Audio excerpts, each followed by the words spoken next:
Good morning. We're again at the Emirates Literature Festival with Chef Bobby Chinn.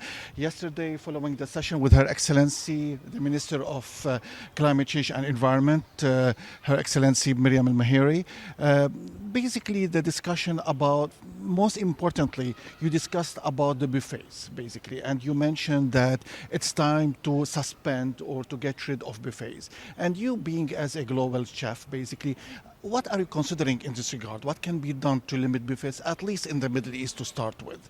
Have you basically started getting engaged with other parties, with the public-private partnerships all across with the stakeholders to limit that? Such tough questions first thing in the morning. Want me to hold that for you? Yes. Okay. I've told hoteliers, I've told upper management in discussion, and I said that these buffets should stop. They know what the food wastage is. They can see it. Businesses operate within certain types of business models, frameworks. In particular, restaurants work on food costs of like 28, 30%. So with all that waste, we're still saying, yeah, that's fine. So we have to change that mentality. Has anything been done globally in this aspect can be replicated in the Middle East? I believe so. I believe there are some places that charge you for what you don't eat. So you take the food, you leave it on the table. You didn't eat that. We're going to weigh it. You're going to pay us this additional cost for wasting food. So I think this is a thing. It's like let's think over our discussion with Her Excellency Miriam. I call her Miriam because the last name is too long. So I'm saying we're on a first name basis now. Okay. We have to look at food differently. And we have to respect the people that make it and respect that it takes time to make food. Not just cooking it, but growing it. Look much work it takes to just plant rice and how much work goes into that. Or how long it takes to grow herbs. Excuse me. Take a buffet. My attitude towards a buffet is you're asking me to pay more than I'd normally pay for lunch, right? You're combining lunch and breakfast together, and you're going to charge me a little bit more because I can eat whatever I want, right? Okay, so now I want to eat as much as I can to get the value of my money. So that's not the way I should look at food, right? I should look at food as I need to be healthy. I want to eat for my health over my pocket. Now, say, for example, if I go to a buffet, you know what I do? I go look at the most expensive food costs that you have that I can potentially eat. Okay, so I'm going to only eat the lobster and the oysters. That's it. Would you care for foie gras? No. That'll make me full. How about some bread? No. That'll make me full. How about cheese? No. That's too rich. I'm only going to eat protein at the highest, and that's me. If you do that to me. So I generally don't eat buffets. What about collaboration between the different stakeholders, with other chefs, with all that? Have you considered any association, for example? Do you foresee an association for chefs that can advocate for this, for example, all that? There are chefs associations all over the world. No, each country has their own. They have like a chef association, and they go and they challenge to make the greatest food in France, and they show their technique and they show their culture, and that's fantastic. We're looking at it, and I'm looking at it as more of an environmentalist. I'm not an environmentalist. I'm just a concerned citizen that everything I'm seeing is scaring me. You know, I go to Sri Lanka and I see baby sharks with their fins missing. I say, the Chinese are here or something? What happened? Right? I see baby sharks in Alexandria, the same story. I see baby swordfish. I mean, people either don't know, don't care, or they need the money that badly. The fishing societies, right? We're looking at ingredients as chefs. If you're like a 3-star Michelin chef, you're looking, I want the finest piece of meat. I want the finest vegetables. I want the freshest produce. That's what they're going for. That's their job because you, the customer, is looking for that. If we're going to worship those guys, those chefs, right? And many of them are advocates to food waste. I know Massimo Bottura started Soup Kitchen, right? Jose Andres is going around feeding the world in the midst of disasters. We have it naturally inside of us. We, as an industry, have to change how we do things, and buffet would be one of them. Do you collaborate with the producers, for example, with the local producers in every country you visit or you operate? Here, there's Yazin from Bio Emmett's Farm. I would always support him. He's very good. In Egypt, there's a aquaponic farm called Nature Works. They need to be at the forefront. Their names should be written on the menus of these restaurants that I'm supporting these local growers. We have to change our perspective as well on the farmers. The farmers deserve the credit. Chefs should not dictate what we eat. Farmers should dictate what we eat. Farmers should tell us what we should be eating, why we should be eating it. We should go back to, say, take ancient Egypt. You look at those three pyramids, Khufu, Khafra, Menkaure, right? The great pyramids of Egypt, right? And you look and say, well, how did they build those? I was like, they built that because they're able to manage agriculture. Once they could manage agriculture, right, they had time to do other things. All of a sudden, the plants would grow. They knew the seasons, right? Today, we're dictating to agriculture. We're sticking stuff in the soil that basically allows it to grow. We are genetically modifying it so that it can survive with this toxic pesticides that they're using. And then we're feeding it to cows, and then we're eating the cows. It's not about, in the old days, Bernard Savarin said, you are what you eat. Today, it's you are what you eat eats. That would be Michael Pollan. So he's kind of like pointing that out. As you know, we're heading into COP28. It's the year of sustainability in United Arab Emirates.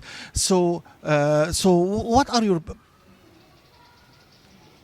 So as you know, in 2023, we have COP28 in United Arab Emirates. After 2027 in Sharm el-Sheikh, we have the year of sustainability. What are your plans for the Middle East in this regard?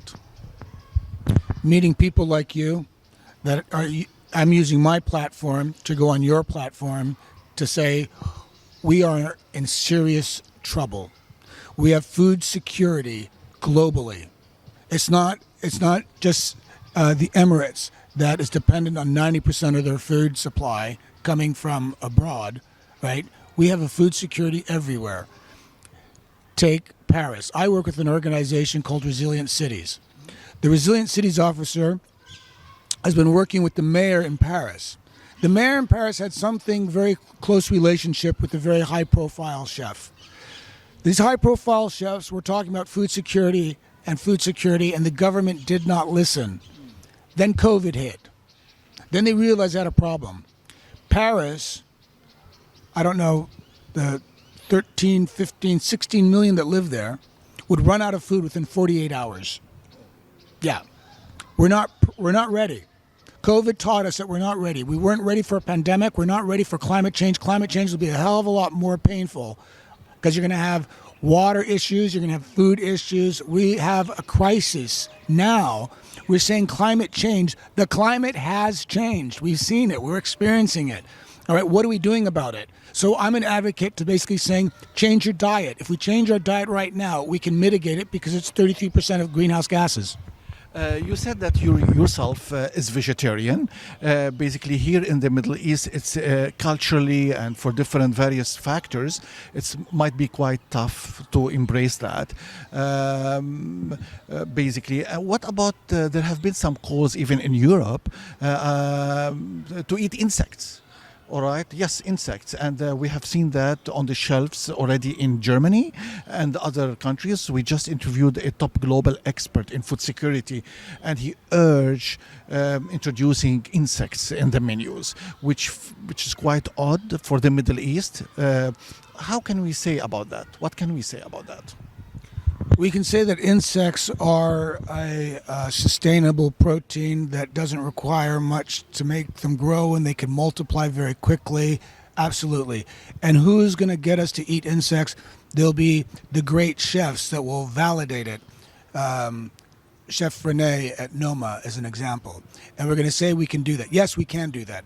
But black soldier flies are fantastic protein that we can be using to eat food waste can be used as feed, a very good feed for ducks and for chicken. We can stop growing the soybeans and the corn and start looking at alternatives. Also take into consideration, insect populations are dying all over the world as well. There's a colossal collapse of insects. When I was a kid, we'd go on a drive. You drive, and your windshields would be filled with insects. Indeed. Right, all over. You have these windshield wipers to move them off. You don't have that anymore. Okay. That's a problem, because who's eating the insects? The birds, right? So, like at COP27, it was my first COP. So I was more like an observer, and, obviously I'm hanging around people that are experts in their field that have been doing it for years, and I'm just a cook who really wants to know and learn. And I'll tell you what I saw. I saw African leaders complaining and asking where the money is that's been promised to them by the affluent countries. And the affluent countries have made these pledges, and they haven't seen the money, and they're never going to see the money. And the reason they're not going to see the money is that the money is going to get eaten up by intergovernmental offices that'll send that money to the World Bank, to the UN, to other types of organizations within their organizations, come out with a report and tell you that, yeah, climate change is real, there's a lot of problems, yada, yada, yada. I saw women, passionate women, all over the place, right? And I sometimes, I don't want to sound sexist, but I think that you need a woman to fix the mess that the men have made, all right? Because in that aspect, you need a mother to help Mother Nature, okay? Because we've messed with Mother Nature long enough. So I work with an organization called Resilient Cities, and they made me the ambassador for their Urban Eats campaign.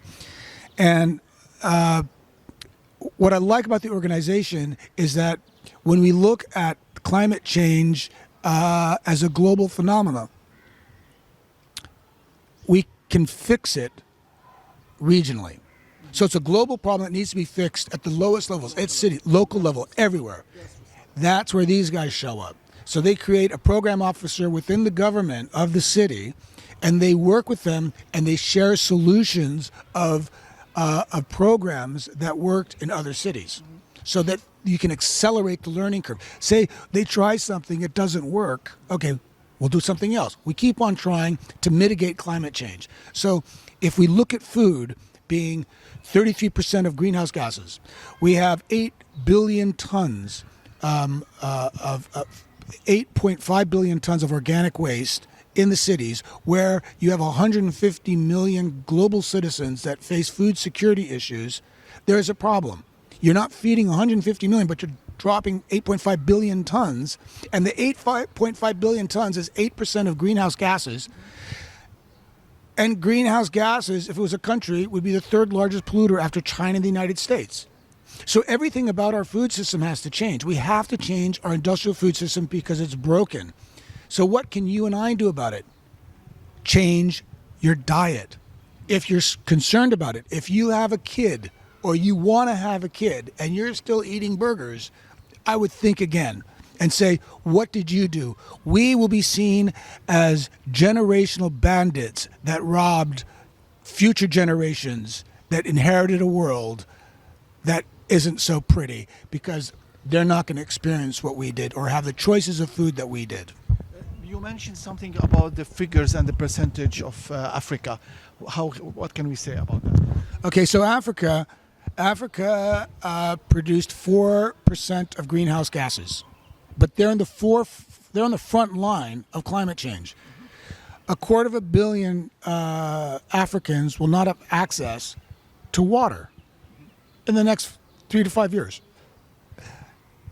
Let's slow down 1 second. That's a real tragedy. But there are already millions without water now, and we seem to be okay with that. And I think we got to start waking up and starting to be human again, to kind of like care about, the environment, each other. And I don't want to sound like some love song and, do the song and dance routine. Just be kinder, more generous. And I think you could do that to yourself just by changing your diet. If you ate a whole food, plant-based diet, right, you'd be kinder to yourself. You want to lose weight? Eat a whole food, plant-based diet. Want to help the environment? Eat a whole food plant-based diet, right? You want to save the environment? Eat a whole food plant-based diet. Thank you.